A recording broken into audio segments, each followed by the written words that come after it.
Une belle recette pour le dîner. On va partir aujourd'hui sur une fricassée de poulet au vin jaune et champignons poêlés des bois.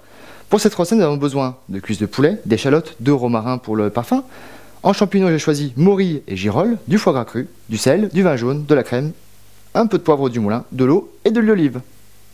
Première étape, le désossage des cuisses de poulet. Prenez vos cuisses que vous avez achetées chez le volailler. Le volailler, lorsqu'il n'est pas sympa, il vous laisse tout le plat de côte, tout le début de la cage thoracique. Avec un couteau, plutôt un grand, un éminceur, passez sous les os, jusqu'à l'articulation. Une fois arrivé à l'articulation, déboîtez le col du fémur. Et finissez ensuite au couteau. Maintenant, une cuisse de poulet, il y a 3 os à enlever. Le premier qui est ici, l'articulation, et 2 qui se trouvent ici. Avec un petit couteau, coupez directement sur le premier os, pour le faire apparaître.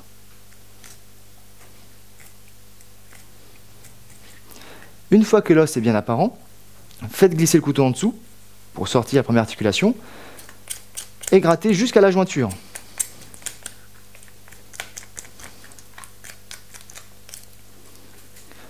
Une fois que la jointure est apparente, faites glisser le couteau entre les cartilages pour enlever le premier os.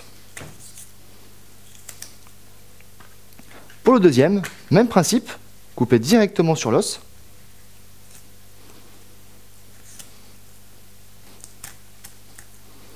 Et faites-le sortir comme la première étape. Grattez jusqu'au bout. Et coupez directement à la fin. Une fois la cuisse désossée, on peut retirer la peau. Dans un premier temps, on tire dessus. Une fois que ça commence à bloquer, coupez juste la petite membrane qui se trouve entre la peau et la chair pour éviter d'abîmer la chair.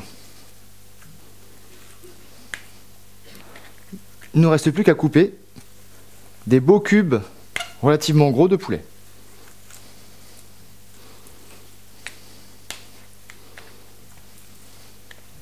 Pour la cuisson du poulet, dans une casserole très chaude, vous mettez un trait d'huile d'olive et on va attendre que l'huile soit extrêmement chaude et fumante pour bien colorer les morceaux de poulet.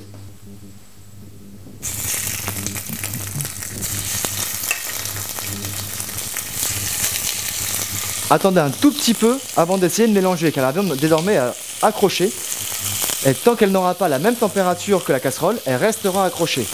Une fois que ça va commencer à colorer, ça va se décoller tout seul. En cours de coloration, rajoutez la branche de romarin. Une fois que la viande est légèrement dorée, assaisonnez au sel fin. Et ensuite, mettez les 3/4 du vin jaune. On va en garder un tout petit peu pour la fin. On va laisser cuire un tout petit peu le vin jaune pour enlever un maximum d'alcool et l'acidité. Donc on va laisser réduire à peu près de moitié. Une fois que le vin jaune a cuit, on va rajouter à mi-hauteur de la viande de l'eau. Et on va compléter avec de la crème liquide. On portera l'ensemble à ébullition et on va laisser frémir pendant une petite vingtaine de minutes. Maintenant, pour les champignons, on va démarrer par l'échalote. On va faire ce qu'on appelle ciseler. Ciseler veut dire couper en tout petits cubes.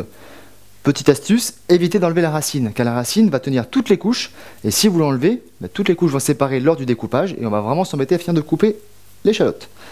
Donc coupez d'abord l'échalote en deux. Une fois qu'elle est coupée en deux, beaucoup plus facile pour l'éplucher.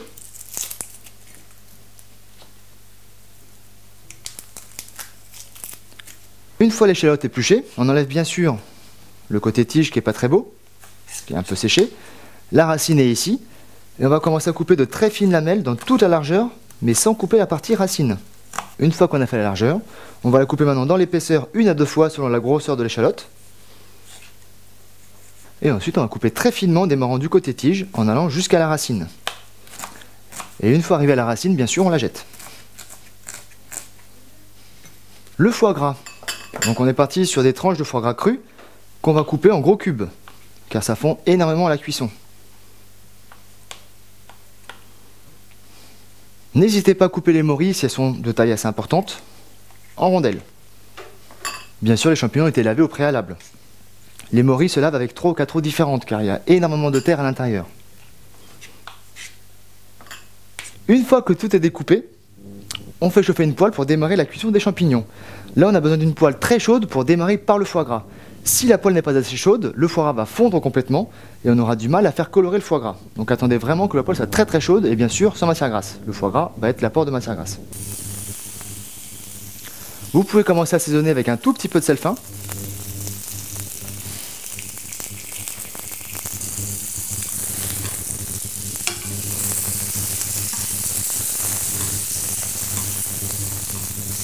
Une fois que le foie gras commence à être légèrement coloré, le gras commence à sortir, rajoutez les échalotes.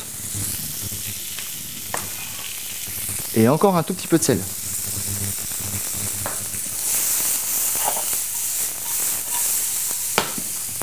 On va faire légèrement revenir les échalotes pendant 1 à 2 minutes.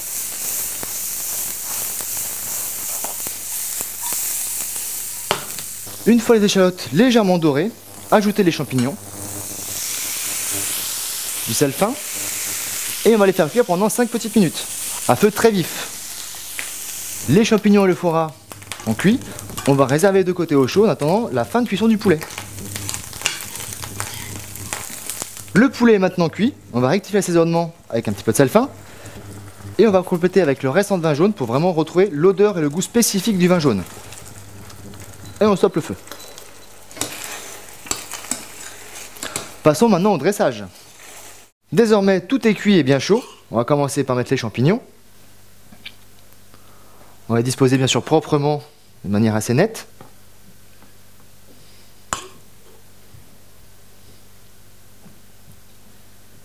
Ensuite, à côté, la fricassée de poulet au vin jaune.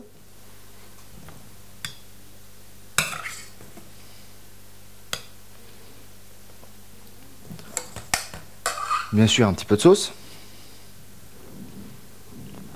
On pourra finir avec une branche de romarin pour la décoration. Et au dernier moment, le poivre du moulin dessus. Et voilà une belle fricassée de poulet au vin jaune et champignons des bois.